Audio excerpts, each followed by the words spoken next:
خب بریم سراغ این که یه اپلیکیشن اندروید رو در مورد این سرفصلایی که ما اینجا داشتیم، تکنولوژی ساخت نرم افزار اندروید هم من بگم.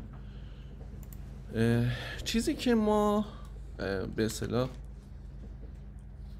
برای پنتست نیاز داریم یه فایل APK هستش که حالا مخفف اندروید پکیج هستش. این فایل همون فایل زیپه که روش یه سری کارا انجام شده، مثلا زیپ لاین شده و یه سری فرآیند روش انجام شده که میتونید توی مستندات خود اندروید بخونید ببینید که این فایل چجوری ساخته میشه. ما هم داریم مثلا نحوه اینکه چجوری فایل رو بیلد بکنیم، تغییر بدیم، یه سری اتفاقا رو در موردش صحبت میکنم. اما زمانی که من میخوام بیام یه اپلیکیشن اندروید بنویسم، باز من اینجا خدمتتون عرض کنم اولین چیزی که نیاز هستش که من روی سیستم خودم نصب کنم، من تو ویدیو در موردش صحبت کردم ولی اینجا بگم، یه JDK جاوا دیولپ کیت میخوایم، یه JDK میخوایم که این کیت خود جاواه که به ما اجازه میده که اصلا ما بتونیم این فرایند دیولپ رو انجام بدیم، همون اندروید استودیو و اون فرایندهایی که وجود داره ماشین جاوا و برای اینکه بتونیم یه سری کارا رو انجام بدیم. یه SDK میخوایم، سافتور دیولپ کیت، که این همون API های اندروید توی اینجا وجود داره و خب ورژن های مختلفی داره. مثلا به طور مثال حالا هم ورژن کد داره هم نیم داره. مثال میذارم مثلا 33 کدشه، یه اسم براش گذاشتم 28 27 25 چه میدونم. این ورژن های مختلفه که شما سوال دارید؟ کسی سوال پرسید دوستان؟ و خدمتتون عرض کنم که میتونیم ازش استفاده بکنیم. حالا من زمانی که میخوام بیام یه اپلیکیشن اندروید بنویسم خوب دقت بکنید، جاوا میتونم بیام این کار انجام بدم. خب جاوا یه مقدار برنامه‌نویسیش شاید سخت باشه، به خاطر اینکه شاید میشه گفت جاوا کامل‌ترین زبان شیگر هستش و ما با استفاده از جاوا میتونم بیام شروع کنم به ساخت یه اپلیکیشن اندروید. ته داستان اون فایل APK رو میگیرم و کاتلین، بعد اندروید اومد خب یه زبانی رو به اصطلاح ایجاد کرد به نام کاتلین که این کاتلین کارش چیه؟ کارش اینه که باز میتونید باش اپلیکیشن اندروید بنویسین اما سینتکس هاش خیلی ساده تر شد، یه چیزی شبیه جاوا اسکریپت انگار، مثلا خیلی ساده است دیگه، نمیخواد پیچیدگی های جاوا رو دنبال بکنید. خب یه محبوبیتی پیدا کرد، الان خب خیلی هم از کاتلین استفاده میکنن. اما یه نکته من بهتون میگم، زمانی که شما بیلد میکنید کاتلینو، ته داستان باز به کد جاوا میرسه. یعنی چی میخوام بهتون بگم؟ یعنی شما یه اپلیکیشن رو با کاتلین بنویسید و بعد برید فایل APK رو نگاه بکنید ببینید همون کدای جاواست داخلش. این تا اینجا. پس من با جاوا این که حالا فرایند ساخت فایل APK رو در موردش صحبت میکنیم و اینکه اصلا چجوری داره اون دالویک یا آرت داره اون رو اجرا میکنم به اونم میرسیم. خدمتتون عرض کنم که خب یه چیز دیگه ای هم داریم به نام NDK، یعنی Native Develop Kits. دوستمون که سوال پرسید، اینجا شما میتونید با استفاده از C و C++ میتونید بیایید فایل های .so درست بکنید.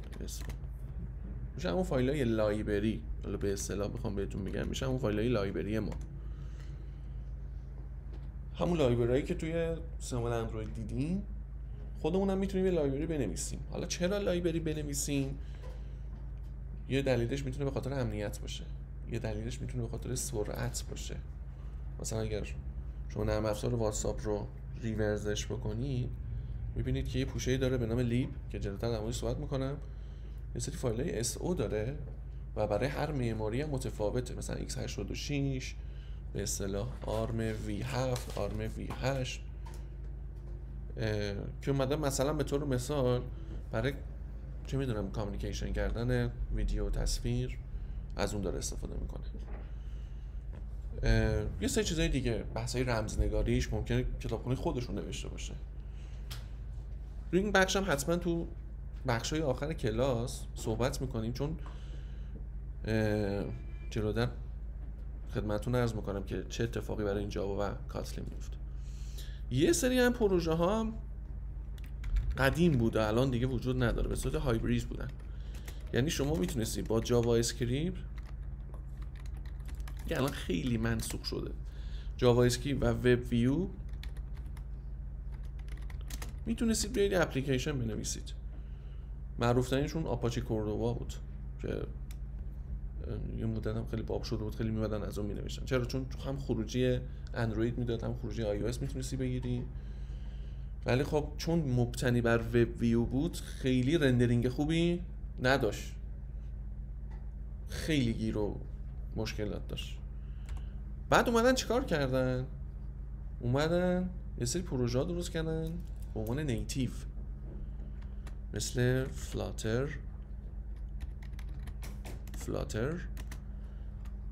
نیتیو، ریاکت نیتیو، ریاکت نیتیو. اینا زامارین هم مایکروسافت تو هر جایی خطی میندازه هر موقع چیز باشه. من زیر زامارین داد، بعد نمیدونم الان زامارینه کار میکنه نمیکنه و اینا. نکته‌ای که وجود داشت، حتی الان مثلا ویو جی اس هم اومده همچین کاری انجام داده. فلاتر که با زبان دارت، ریاکت نیتیو، اینا میشه با پروژه نیتیو و خیلی سخت‌تر میشه ریورزشون کرد. علتشون چیه؟ علتشون اینه که تقریبا تمام کدهایی که وجود داره تبدیل میشه به SO و دیگه نمیتونی به سورس کد دسترسی داشته باشی شما.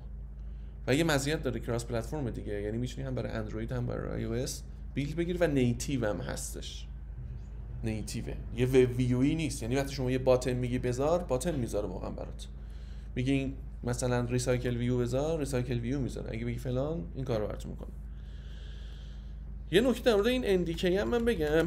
من برای اینکه این اندیکی رو بتونم استفاده بکنم، ببینید من الان دارم یه سری هینت اینجا بهتون میگم.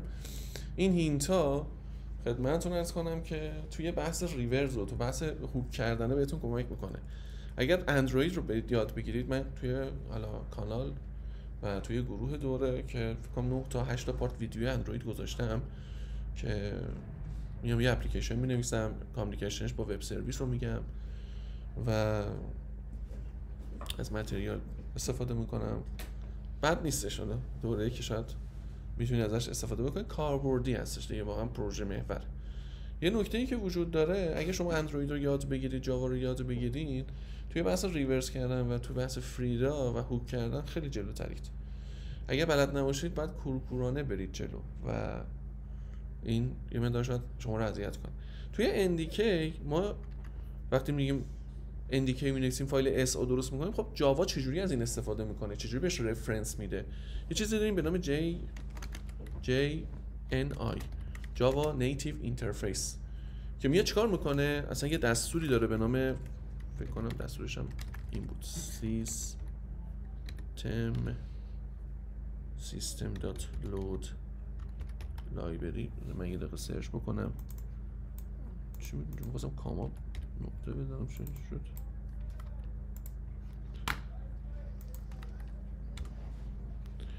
آره، لود لایبرری. این چیکار میکنه؟ این همون چیزیه که خدمتتون عرض کردم، لود لایبرری. کاری که انجام میده، میاد اون فایل SOR رو باز میکنه. حالا من چرا دارم اینو میگم؟ به خاطر اینکه اگر یه کسی بیاد با C++ کدی بنویسه، فانکشنی بذاره، یه لایبرری درست بکنه، اندروید اگه بخواد بیاد اون اجرا بکنه، باید این system.load library رو فراخوانی بکنه. فانکشنش هم همینه، عوض هم نمیشه. و شما میتونید توی مرحله هوک کردن اینو هوک بکنی، بگی آقا هوک شو و هر چیزی که داره لود میشه داینامیک به من نشون بده. و حالا ان شاءالله تو بحث فریدا در موردش صحبت میکنم. این هم داستانایی مثل فلاتر و ریاکت نیتیو هم که در موردش گفتم. اینو میشه گفت کلا ساختارها و حالا زبانها، معماری‌ها که میشه یه اپلیکیشن رو بسازیم. ته داستان ما میخوایم به اون APK برسیم که خب میرسیم، روش‌هاش متفاوته. قطع یقین جاوا سرعت خیلی بالاتری داره و NDK پرفورمنس خیلی بهتری.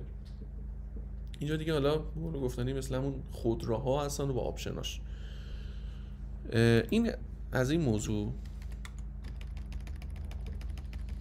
خب حالا وقتی که من یه کدی رو با جاوا می نویسم، مثلا فرض کن یه برنامه نوشتم مثلا app.java، چه اتفاقی میفته توی اپلیکیشن داره به اصطلاح اجرا میشه؟ فقط هم فایل جاوا نیست، یه سری فایل‌های دیگه هم هستش که الان تو اندروید استودیو میریم و مثلا ما هم یه اپلیکیشن میسازیم و بعد میریم سراغ بحث اسمالی پچینگ و اصلا اسمالی چیه در موردش هم صحبت می‌کنم. من یه اپلیکیشنی می‌نویسم، این اپلیکیشنی که من دارم می‌نویسم یه سری سورس کد جاواست، یه سری فایل‌های لیوت، یه سری فایل‌های .xml بهتون بگم، یه سری فایل‌های xml، یه سری فایل ریسورس، میتونه مثلا png باشه، میتونه خیلی چیزای دیگه باشه. همه اینا میره داخل ته داستان فایل apk ایجاد میشه.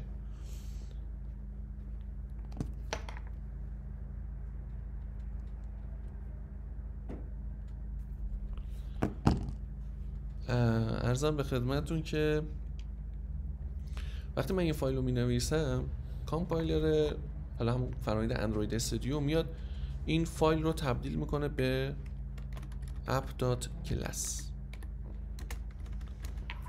این app.class توی سیستم عامل اندروید قابل اجرا نیست. اینجا همون دالویک میاد چیکار میکنه؟ کاری که انجام میده، میاد یه فرایندی رو انجام میده، این فایل به اصطلاح دات کلاس رو تبدیلش میکنه به، حالا من اینطوری مینویسم ولی اسم فایلش میشه اپ، مثلا میشه classes.dex، میشه dex dalvik execute، حالا یا executation یا چیزی. و خدمتتون عرض کنم که اون ماشین دالویک که گفتیم یه ویچوال ماشین دیگه، یه دالویکه یا حالا آرت، میاد این کد رو اجرا میکنه، دستوراتی که داخل این هستش و این کدها یه سری اوب کد هستن، یه سری دستور هستن که ما میتونیم تبدیلشون بکنیم. خوب دقت بکنید وقتی که شما یه کدی رو با جاوا مینویسید، اینو من یه نکته خیلی مهم اینجا بگم، من یه فایل APK دارم، بعد گفتیم که داخلش یه سری فایل میشه با پسوند دکس، درست شد؟ اگر بخوام این کد اینو ببینم، میتونم با ابزاری که معرفی میکنم به نام جدکس میتونید کد رو ببینید، میتونید خیلی راحت این کد رو تبدیل بکنید، یعنی کانورت بکنید به اصطلاح به جاوا. اگر اینو بگم من اینجا دیگه، اجازه بدید که من این شکلی بگم، اگر تو حالت ویو باشیم فقط میخوایم ببینیم، اما هم میخوایم یه زمانی هست میخوایم تغییر بدیم. برای تغییر دادنش که ابزارش رو میگم، مثلا اون APK تول، کاری که انجام میده میتونیم به اون فایل دکس برسیم و بعد تبدیلش میکنیم به اسمالی. اسمالی چیه؟ اسمالی همون اوب کداست، همون کدهایی که اپریشن کدهایی هستش که ماشین دالویک میتونه اجراش بکنه، آرت میتونه اجراش بکنه، مثل دستور اسمبلیه، یه چیز شبیه دستور اسمبلیه ولی یه مقدار ساختارش متفاوت تره. و شما هر نرم افزاری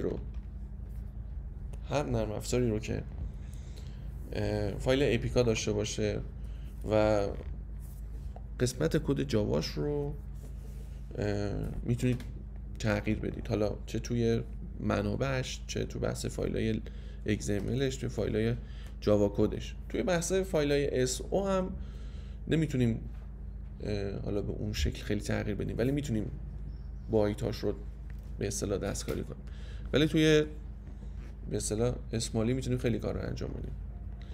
من مثلا با همین اسمالی نرم افزار VPN رو فارسی کردم، عنوانش رو عوض کردم، لوگوش رو عوض کردم، همه چیزش رو عوض کردم، حتی میشه کدام بهش اضافه کرد. خیلی سخت میشه، واقعا فرآیندش خیلی سخت میشه. این از این داستان. یعنی وقتی ما یه فایل به اصطلاح اپلیکیشن اندرویدی داریم، زمانی که یه سری سورس کدای جاوا داره میاد تبدیل میشه به کلاس و بعد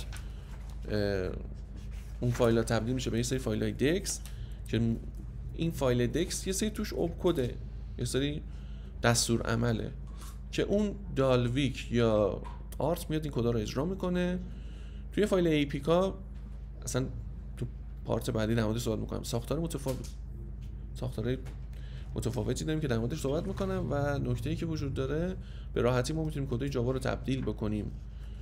یعنی فایل ایپیکا که توش حالا اون فایل دکس هست به اصطلاح، دکس ها رو میتونیم تبدیل بکنیم به جاوا، میتونیم کدش رو ببینیم. اگر هم بخوایم دستکاری کنیم باید بریم سراغ اسمالی با ابزار APK تول. این میشه گفتش که شاید عنوانی بود که می‌خواستیم در موردش صحبت بکنیم. این موارد هم که خب من قبلتر براتون رکورد کردم، حالا ترتیبش مقدار متفاوت بود. اجازه بدید که بریم یه اپلیکیشن خودمون بنویسیم، و بعد بیایم از دو جهت بهش نگاه کنیم. هم بالا نگاه بکنیم، یعنی اینکه نحوه ساختش به چه شکله و اینکه چجوری میشه برعکس برگردیم تجزیه و تحلیلش بکنیم، بیایم دیکامپایلش بکنیم، بیایم ریورزش بکنیم، ببینیم که فرایندش به چه شکل میشه و به چی میرسیم، چه اتفاقی میفته.